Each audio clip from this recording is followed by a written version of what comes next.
I don't really want to reel it so far out, but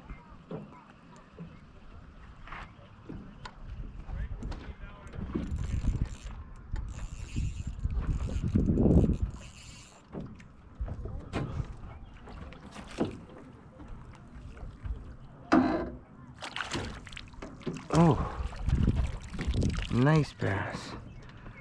There we go. There we go. Man, I was really like reeling that thing in. I wasn't sure, but we got him hooked in there good. That was good.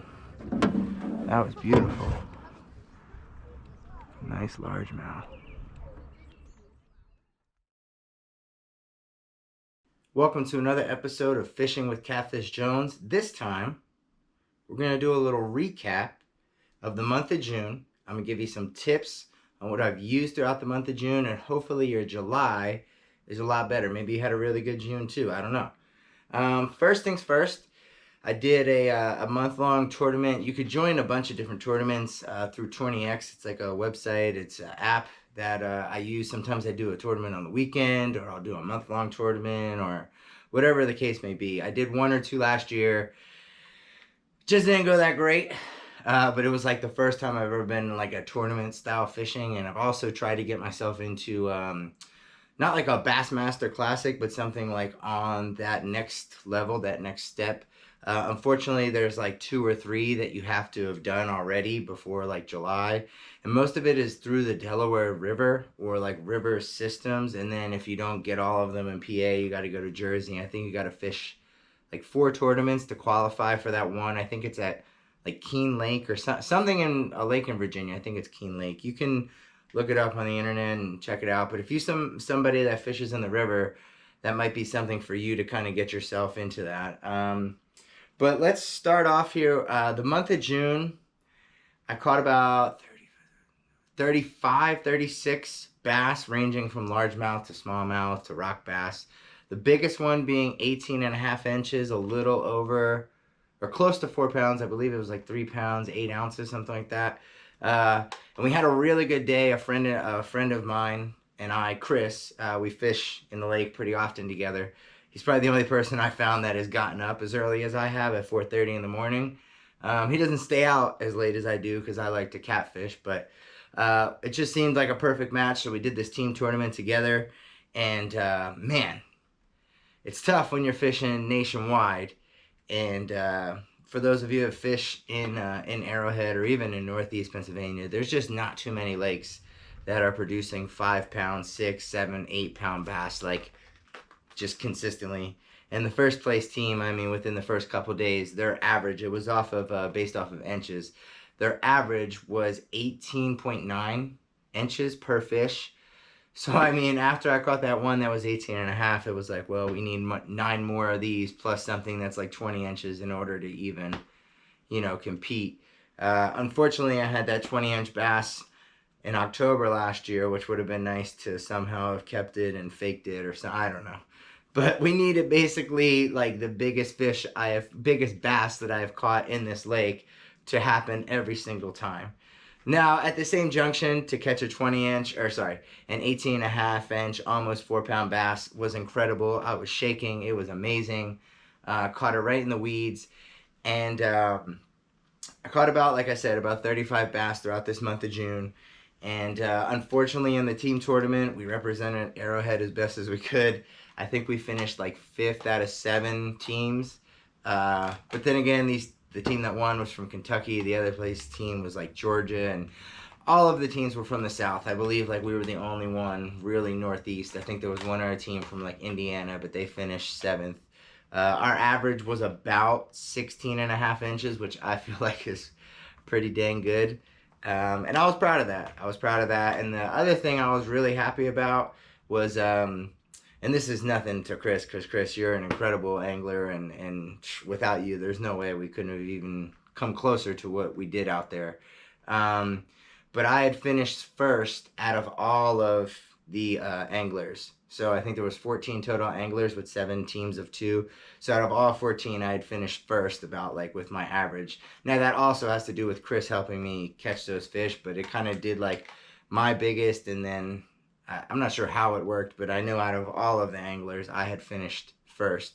So that was really cool. That was something I felt like I could take away from that. And besides the fact of me and Chris even averaging 16 and a half inches, which is another accomplishment, just to be first out of all those 14 makes me feel like I can kind of dive a little bit more into the tournament stuff and feel confident with it. But what I want to do, and I've spoken about this before, and I don't know if I've ever really put in an episode because maybe I'm out there fishing, talking about it, and nothing really happens. It's really hard for me to share things because I go out there, like I said, pretty much every day from 4:30 till about 9, and then I'm out there in the evening, and sometimes I'll catfish like all night. So, I mean, I know this lake really well, and I would love to start going to other lakes, and that's kind of what this month of July is going to be. Um, but yeah, it's really hard for me to share all that information just because I'm doing so much work to catch these fish, to know where I'm fishing, and to say like, oh, okay, well, it's this kind of day, and the weather changed, and I'm going to go here because of that, or okay, well, it's kind of hot, and I have a couple of spots where I know where they're at when the water's warmer. So, with that being said, I'm going to share what I was using this month of June and what I would recommend maybe either for next June or going into the month of July. Now, please take these tips however you want, but I feel like I was pretty hot in the month of June with these bass. I mean, Chris and I had an amazing Saturday, probably one of the best, or if not the best, bass mornings I've ever had. I mean, we went out and we each caught probably 6 to 7 bass. And it was just like we were in places that we've never fished before because we knew it was the weekend and all the weekenders and the renters were going to come and they were going to go to the same typical spots everybody goes to. So I said, hey, let's just go to another spot that nobody really goes to. And let's just work spots that really we've never been to and just use what we've been using. And it worked out great. All right, but let's get into some things here. First things first. This is a Whopper Plopper 90, I think, and it was so confusing trying to find another one because I had lost one, and I lost one with a largemouth breaking it off, which I'm still, as you know, if you're a fisherman, you can still recall all the ones that you've lost, probably more than the ones that you've caught. But yeah, I broke it off, so I don't know if you ever catch a bass with this in its mouth, and at least just return this to me. And then the second thing is I lost another one late at night trying to throw it on top of the water, and the line just kind of like, as I threw it out. I don't know if you guys have ever like put your finger on there and really try to launch it out, and you hear that little like line, and you're like, did I snap it? Oh, okay. But I snapped it. So this is a Whopper Plopper 90. This is Larry Dahlberg, River to Sea, basically. And I like the clear color. This is, I don't even know what color this is. Crystal Minnow. There's a couple others that are similar to his color. This isn't the only one I use, but I like using the clear one. And it's just the way you reel. Sometimes I reel it really fast. I've seen people just, and you hear like plop, plop, plop, plop, plop, plop, plop, plop. Personally, I feel like they strike more when it's kind of like a plop, plop, plop, plop, plop, plop, plop, plop, plop, plop, plop, plop, plop, plop, plop. Kind of go and stop. I feel like that stop really gets them to come up and take it. And right now, because the water is warm, your best chance is going to be between 4:15, 4:30 in the morning till about 5:30. When that sun comes up, it's kind of like it's done. Top water's done.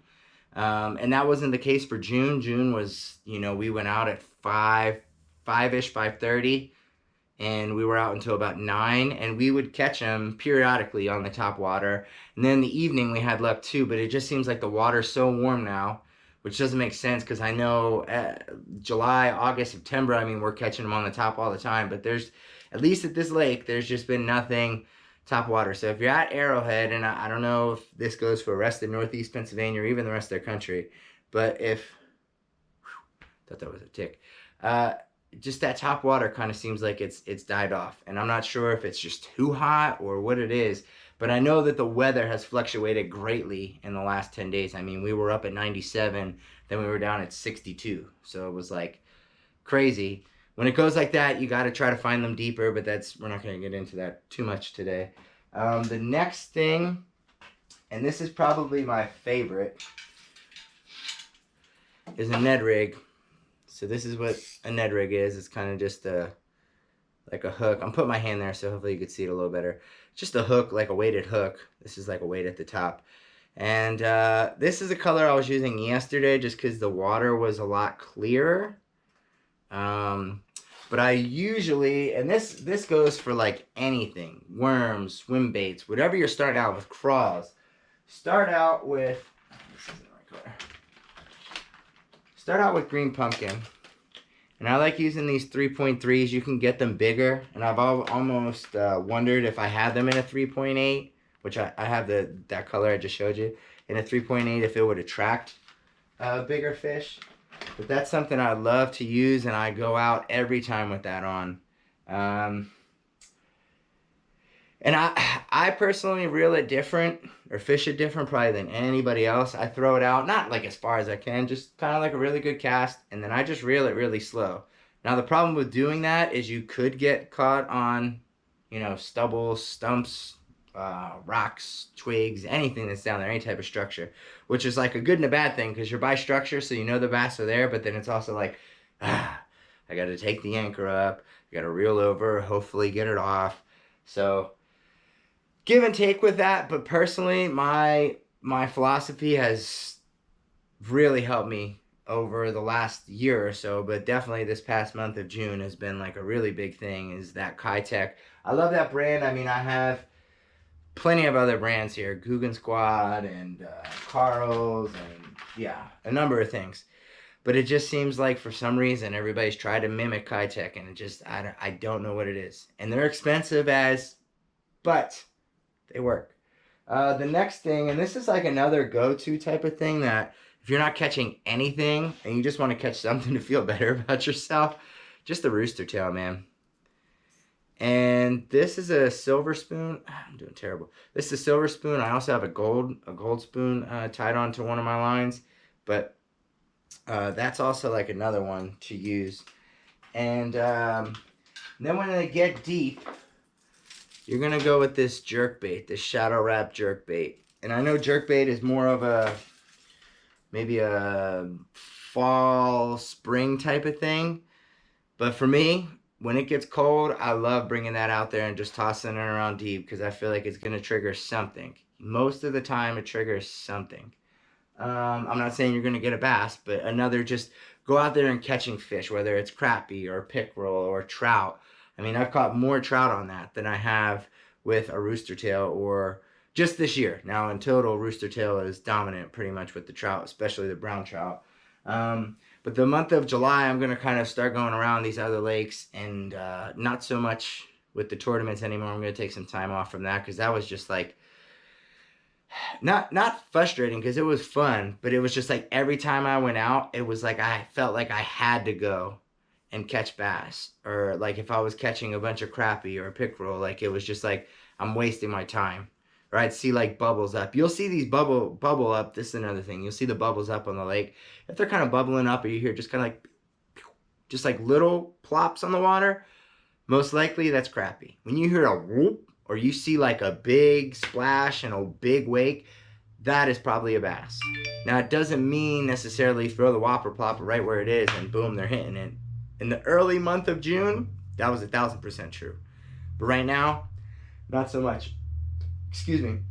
Baits I'm going to try out for the month of July. This is a Mike Bucca bluegill. When it is in the water, I will tell you, with that jointed, it's unbelievable. I mean, the way it moves, I'm trying to mimic it, but the way it moves is incredible. I really want to try to use that over grass beds. So lately I've been kind of going out during the afternoon and just marking on my phone, like just grass beds, and where I see patches of grass, long patches of grass, drop-offs. And that's another key thing here. If you could find where drop-offs are, I mean, more than likely, even when it fluctuates cold and hot, they're going to kind of sit where that drop-off point is. One, because the water's not changing too much, and for some reason, two, it's just like a nice little feeding spot. And just try to find some channels if you can. You can kind of tell the way the water's moving, or the contour lines of the water. You can kind of decipher where the channels are. Let's see if I've missed anything. Yes, I did. Now, the beginning of June, not recently, but the beginning of June, money. Money, money, money. And I've tried Strike King. I've tried Robo, Robo Worms is more drop shot, but I've tried other worms. And just for some reason, I know they're expensive. And I know that after a catch or two, they start breaking apart, and you have to put like another one on, and you're like, oh, like you don't want to throw that one aside, but then you feel like a couple casts have gone by and you haven't caught anything. You're like, oh, I should have changed it. They work. They work. Now, I personally use a Texas rig, and I was looking for the weights. They're like really light, like 1/16 of an ounce, and that's the weight I usually go with. The only reason I do that is because I can pull it through the weeds. If it does get stuck with that little weight, it still allows me to kind of get enough behind it to pull it through. But it's also light enough where the fall is still similar to a weightless. Now, last summer around this time, I will say that I had more luck weightless. But right now, I just don't have the patience to sit there and just like, a cast with a weightless worm, if you're doing it right, could take upwards of 5 minutes. And I know that sounds crazy because when people would tell me that, I'm like, what? But really, you're casting it out, and then it's falling just...